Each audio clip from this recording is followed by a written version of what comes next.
Good morning, and wherever you are tuning in from, I hope your day is off to a great start. It's going to be another great show and a really, really interesting and fun guest this morning. So put on the brakes, grab a cup of coffee, and join the conversation because it's time for Coffee Breaks with Steve.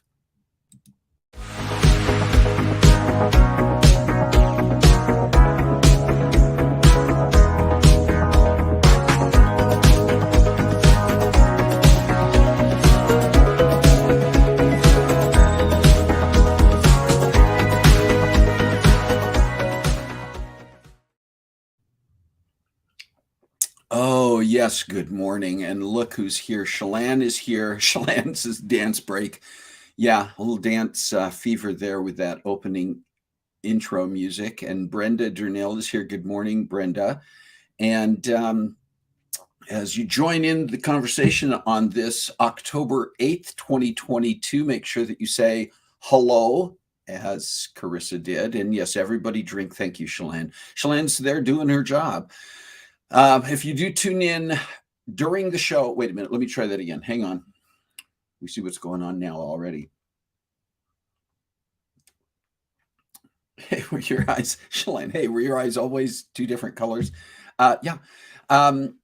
If you are tuning in live during the show, make sure that you say hello in the chat or hi or buenos dias or whatever you want to say and participate in the conversation. Remember, this isn't just me talking nonstop for a half hour. And thank goodness today is one of those days where I'm going to be talking with somebody on the air. And so I won't be talking nonstop without taking a breath for a half hour. That's good for me, but that's also good for you. But if you are tuning in, make sure that you say hi, get to the chat, make sure you participate in the chat.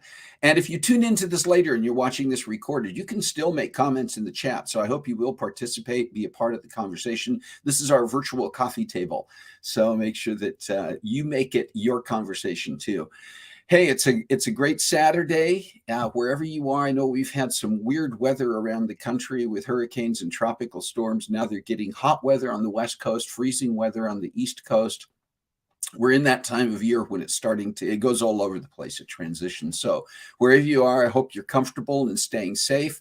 Carson says hi. Thank you. Hi, Carson. And hopefully we're going to get some more people tuning in here because this is a conversation today I think everybody's going to get something out of. It sounds like something that people need professionally, but it's really about life in general. And I'm looking forward to learning more through our conversation. First, a few special days that are coming up. Hi, Kathy Garlick. Today, Saturday, October 8th, is American Touch Tag Day. Touch tag's the game of tag that we all learned to play as kids, and it's called different things in different countries. It's called touch in some countries. It's called tag. It's called touch tag. It's called chase after people and push them really hard and knock them over in some countries. But anyway, today is American Touch Tag Day. And tomorrow, the 9th, is several things. Curious Events Day. I thought that one was curious.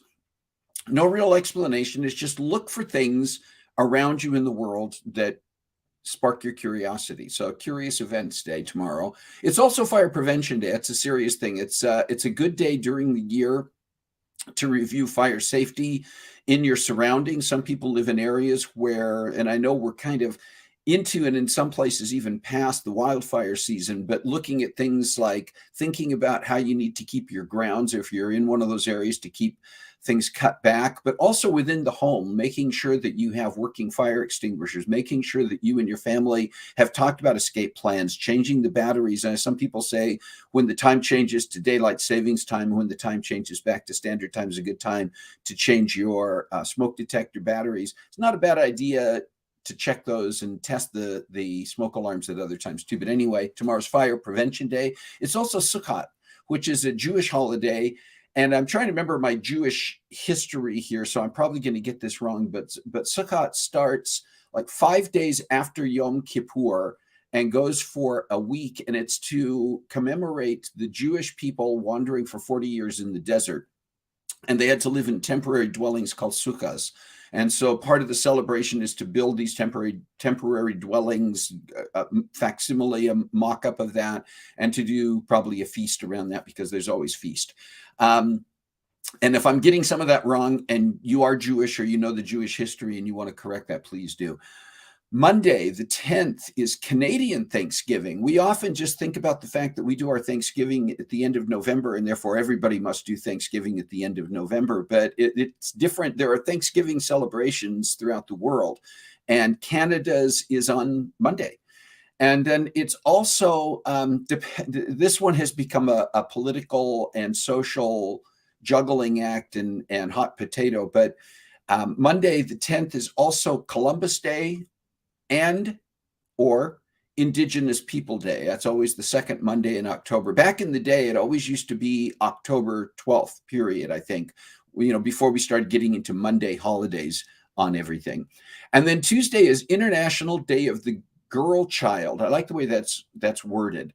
International Day of the Girl Child. It's actually a United Nations recognized day to celebrate and to promote rights and opportunities for females, for girls and women throughout the world. Also, let's say I said that was Tuesday, right? Tuesday the 11th. I'm not sure if I said that date right. Wednesday the 12th is National Gumbo Day. Anybody here ever been to New Orleans and actually had New Orleans gumbo? I did get the opportunity to do that a number of years ago. And that's gumbo is good anywhere, but man, if you can do it in New Orleans, that's really cool. And then Wednesday is also National Take Your Parents to Lunch Day. I think some of my kids are here. If you want to come to Spokane and take me to lunch, I'm available on Wednesday. Interestingly, Wednesday is also Take Your Teddy Bear to Work Day. And that one started a few years ago. Somebody promoted that. I think it's, there are groups that promote teddy bears. And you don't have to have a teddy bear. I know, for instance, Shalane is on here. Shalane has her Adventure Pooh, which is her Winnie the Pooh bear that goes with her on every trip. So you can take your Pooh bear to work with you on Wednesday, apparently, Shalane. And I did put it on here that the Teddy Bear to Work Day, it's always the second Wednesday of October. And that was started several years ago by Susan Schwartz, who is an author who wrote the book Teddy Bear Philosophy, Things My Teddy Bear Taught Me About Life, Love, and the Pursuit of Happiness. And she promoted the idea of Take Your Teddy Bear to Work Day. And then 13th, Thursday, is International Skeptics Day. That was a deliberate pause. If you're skeptical about that one, this is what's interesting about International Skeptics Day, is that it is recognized on the calendar in at least 3 different places: January 13th, October 13th, which is this coming Thursday, or the first Friday, the 13th of the year, are all recognized in different settings and by different groups as Skeptics Day. If you're skeptical about all of that, join the club. And then the 14th Friday is National Dessert Day. And you know that I'm going to mention that because, hey, and I've said it before, I will say it again. I don't think we need a national day. I don't think we need a specific day to enjoy dessert. But if you got it no other time, indulge yourself on Friday. And then it's also the second Friday of October is also World Egg Day, where we celebrate. And I guess you could take your egg to work or take your egg to lunch or whatever you want to do to celebrate your egg. I did not have any birthdays on my personal calendar for this week. And if I'm missing a special day of yours, a birthday, an anniversary, anything else that we should be acknowledging, number one, please forgive me for not remembering it or having it on my calendar. Number two, put it in here, put it in the chat so that we can celebrate and acknowledge with you, okay? All right. I want to get to our topic and our guest today. This is, I think, going to be a lot of fun. And I use the word fun here because I think anytime that we're getting into a topic that we can really delve into and be interesting with, it's fun. And I want to introduce our guest, Dr. Vera Packard, who's going to be joining in just a moment. Dr. Packard is a life and career coach. And before embarking on this career, Vera was a medical doctor for 20 years, thus the doctor in front of her name. She's earned her master's in medicine in Brazil, and she specialized in breast cancer treatment in London, UK. She moved to America in 2003 to marry the love of her life, Mark. Once in the United States, she decided to reinvent herself. She started a new career as the executive director of nonprofit organizations and managed two organizations in California focused on cancer patients. After the pandemic, she moved to Indiana for family reasons and discovered that she could apply the lessons she learned as a medical doctor and as a nonprofit executive manager to continue to help people. Vera has a passion for helping people make conscious choices and live life in alignment with their core values. She's a former member of the San Ramon Rotary Club in California and has served as president of her former Rotary Club in Brazil. She's also a board member of the Latino Cancer Institute. Vera has been awarded one of the 100 Women of Influence by the Silicon Valley Business Journal, the Outstanding Businesswoman by the ABWA, American Business Women's Association, Bay Area Council, and the Ruby Award by the Seroptimus 24680 Club from Walnut Creek. Vera is married to Mark and has two children, Tiago and Maria Clara. She resides in Frankfurt, Indiana now. I almost said India. That would have been way off. She resides in Frankfurt, Indiana now with her husband, Mark, and their beautiful dog, Giba. I hope I'm pronouncing that right, Giba. If not, you're going to correct me when you come on. And so please welcome Vera Packard. And Vera, welcome to Coffee Breaks with Steve. Oh, thank you, Steve. Thanks for having me. And yes, it's Giba. Giba, actually, okay. Yeah, it's actually the name of the volleyball player in Brazil that I used to love volleyball. He was an amazing player. And then when we got the dog, I said, oh, let's name him Giba. So and that's Giba. Does the dog play volleyball or just was no, he's not even good at catching, but that's okay. We love him anyway. Oh my goodness. Hey, listen, I want to hit something before we get into our main topic, Yes. which is about doing life and career coaching. I mentioned your background, and I didn't mention in my special days the fact that October is also Breast Cancer Awareness Month. And you have a background, extensive background in working with and dealing with breast cancer and working with those who've been impacted by it. And I just want to take a moment to point that out and give you a minute to talk a little bit about the fact that this is Breast Cancer Awareness Month and things that maybe the women or anyone tuning in should be thinking about knowing during this time. Yeah. Oh, no, absolutely. Thanks for the opportunity. Once somebody said that once a doctor, always a doctor. I'm not a doctor in this country, but yes, absolutely. And when I was directing one of the organizations in California, was specific for breast cancer patients. So I did many presentations about breast cancer. And what I'd like to say, it's one statistic that's very interesting. So when I was working as a breast cancer surgeon in Brazil 20 years ago, the statistic used to be that 1 in every 14 Americans would have breast cancer. Now it's 1 in 7. So the incidence has really increased. Of course, that is due to early diagnosis, so which means that people are getting the diagnosis early. But it also has to do that the incidence is increasing. There are some. We don't know the cause of breast cancer, but we know some risk factors. So, the style of life, food that we eat, there's a lot of things that can contribute to that. Also, the fact that women are having less kids and are having the first kids late, that is a risk factor. So what I say about breast cancer is it's the number one cancer in women here in America, 250,000 cases a year.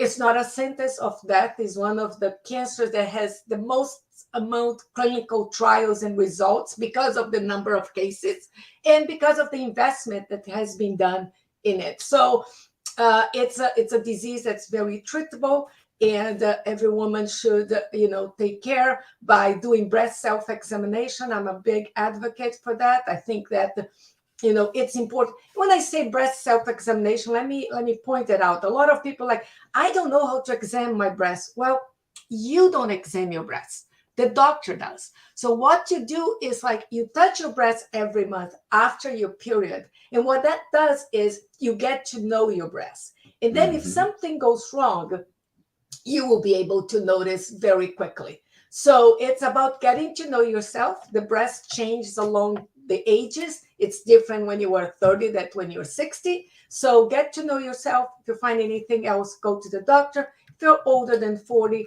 you should already have a mammogram at least every other year. After 50, every year. Of course, if you have family history, it's important to do more often. However, regarding family history, let me say this. Breast cancer and any cancer is a genetic disease. It happens in the genes, but it's not necessarily hereditary. So only 10% of women who have breast cancer has family history. So the fact that you don't have family history is not a reason not to be preventive and do your screening appropriately. So, it's beautiful. The month goes. I mean, I've seen the Christ of the Redeemer in Brazil. They put it in pink. And, another place, the Eiffel Tower. There you go. I got pink flowers here. Thank you, Steve, for your shirt. Yeah. And, it's a disease, and I used to tell this to my patients 20 years ago. It's not a sentence of death. And 20 years now later than that I'm not even practice anymore, but it's even not that. Actually, I have right now a cousin of mine that's going through treatment, and she called me to ask my opinion and stuff. So it is very treatable. And again, breast cancer happening in all the months. That's what I used to say when I was at the Hearst Breast Cancer Foundation. But if the month of October is a reminder and you haven't done your mammogram, especially because a lot of women during COVID didn't do it. That's correct. So just go out there, take care of yourself. And as I say all the time, enjoy life. Take care, but enjoy every day. Hey, I love that. Sorry, we could almost just spend the episode talking about that, because there's so much important. I think so much, and right now, all of the news media is doing stories almost every day on breast cancer awareness during this month.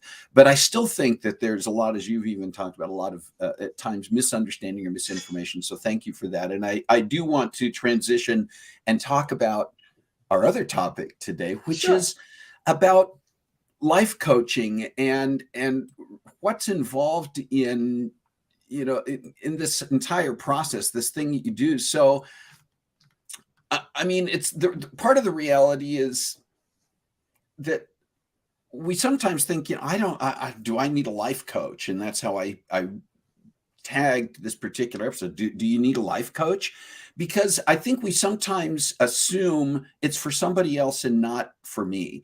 And it may not be for everybody, but life has a lot of complexities to it, right, Vera? I mean, we all have things going on, and sometimes trying to prioritize even and keep track. I think we can all relate to that, saying, I am juggling so many things. I've got so many balls in the air. I've got so many plates twirling. However we try to word it, I'm burning the candle on both ends. I don't need fewer things. I need more wick on the candle. We come up with all these phrases. Right. And it's hard sometimes when we're the one dealing with all of it. I refer to it as when you're inside the fishbowl, it's hard to get a non-distorted perspective. And sometimes it just helps to have that outside perspective, right? So let's start with this.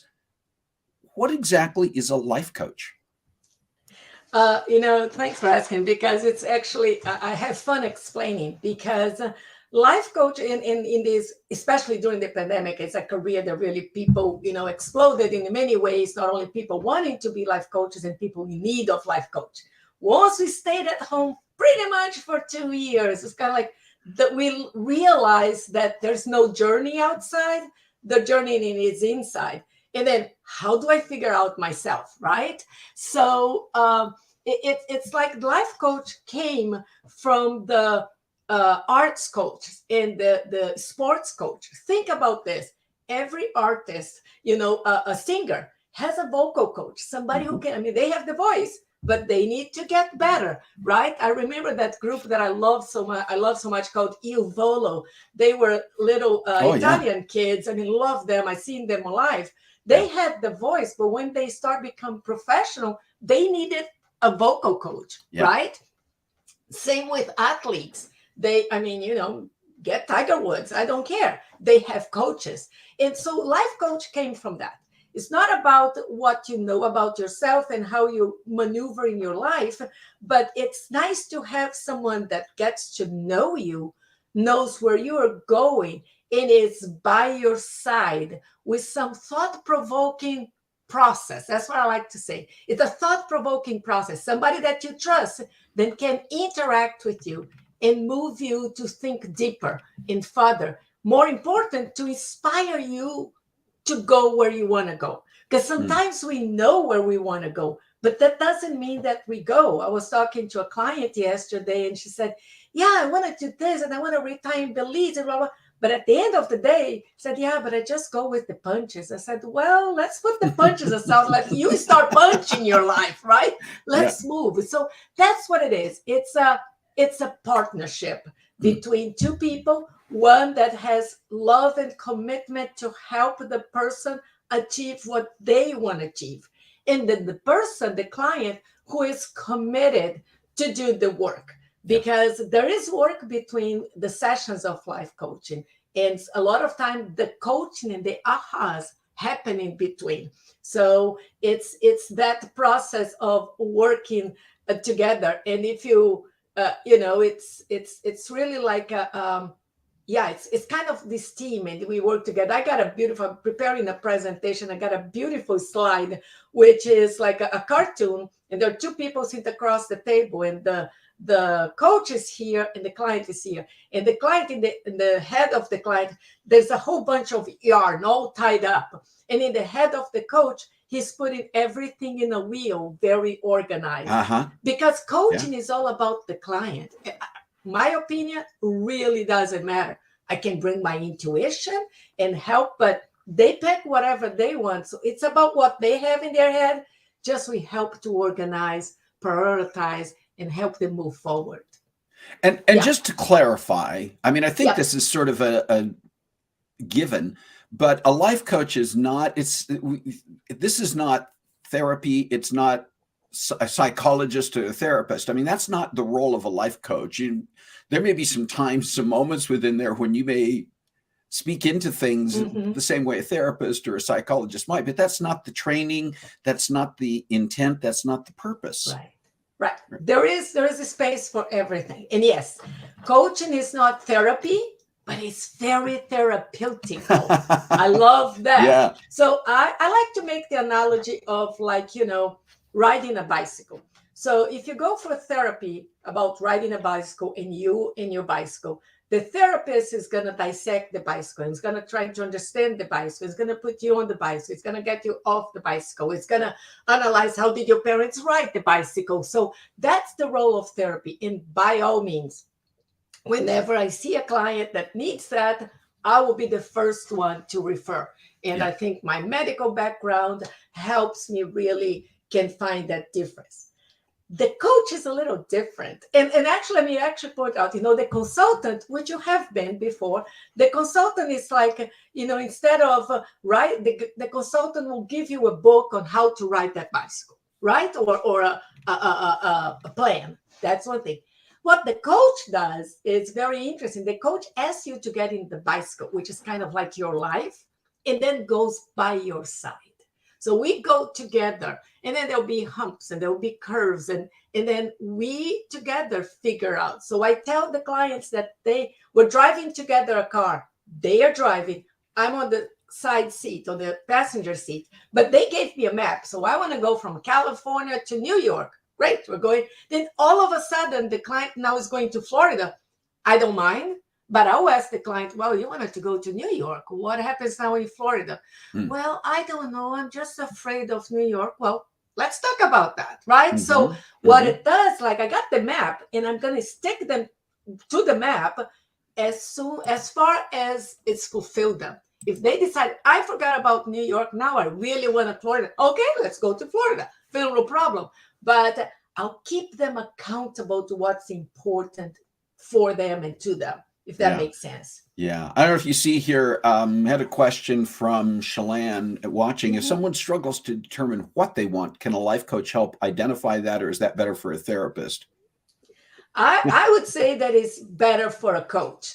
And then if in the process of what you want, there are a lot of traumas and past history that is not what's holding the client back, even to figure out is very in the past and about their traumas of the past, that's definitely for a therapist. But I think a good coach that's a good listener and hears the client's values and what's important to them, I think it's something that as a coach, we can figure out together. And I have already helped a couple of clients exactly with that. And they could move forward in a direction that's more fulfilled for them.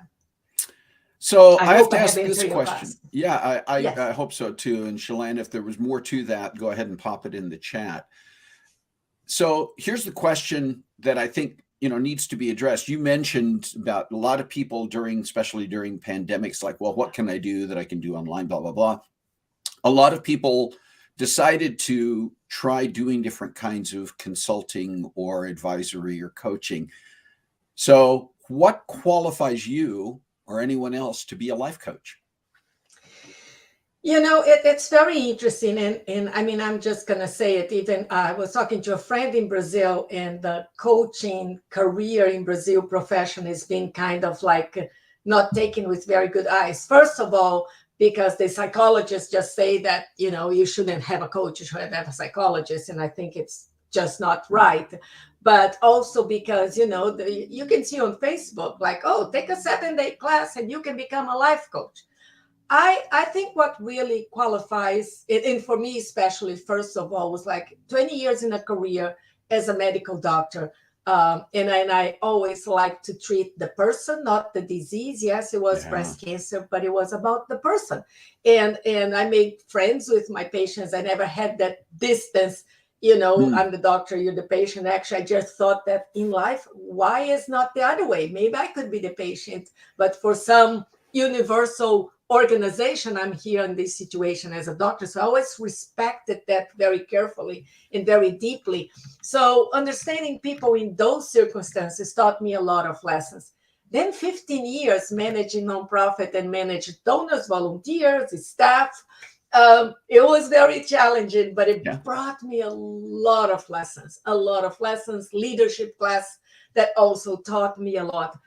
In my personal life, I mean, I'm a student of life. I'm a learner. So workshops for personal growth and books, I've done many. So, but of course, at the end of the day, you need to have good training, which I have already done. And right now I'm in a world-class certification program. So I'm already a coach, but I'm getting certified, which I think is important. So I have supervision and process to deepen my learning, and I'm really happy with that. So I think somebody needs to be really interested in helping the other person, but I also say, if somebody really needs to get their ego checked at the door.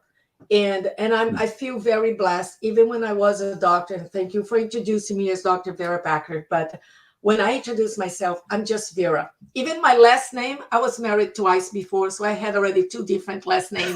So it doesn't matter. I'm just Vera. No, that's honest. This is the last one, I promise. Love my husband. But it's just, you need really to check your ego at the door, because it's not about you. It's about the person, and it's about what's important for them. I may not would do what they want to do. They want to climb Mount Everest. I'm like, you are crazy. But that's not my goal. It's their goal. And if that's they want, and it's in their mindset, I'll help them. So that's what I think it is. Training, life experience. I'll say one more thing that a friend of mine pointed out. And it's a profession that age helps. Right? As we get older, people, oh, you're too old to be hired for this. They may not say it, but they think about it. Yeah. And in this case, I don't mind my gray hair. I don't mind my 61 years of life experience. And I think I can help a lot of people with it. I love that perspective. A couple of final questions here, because we are going to get short on time. And I just want to remind people, you can continue to put your comments, your questions in the chat. Vera will have access later on to the chat, and she can continue to respond at her leisure. We're also going to make sure that we provide contact information in case you want to follow up with her directly. But how do you approach? You are both a life and career coach. How do you approach? What's the difference in terms of how you approach those 2 scenarios with someone? Well, let's put it one way. Life coach is actually what it is. We coach the person, and everybody is naturally creative, resourceful, whole. You have your answers inside yourself.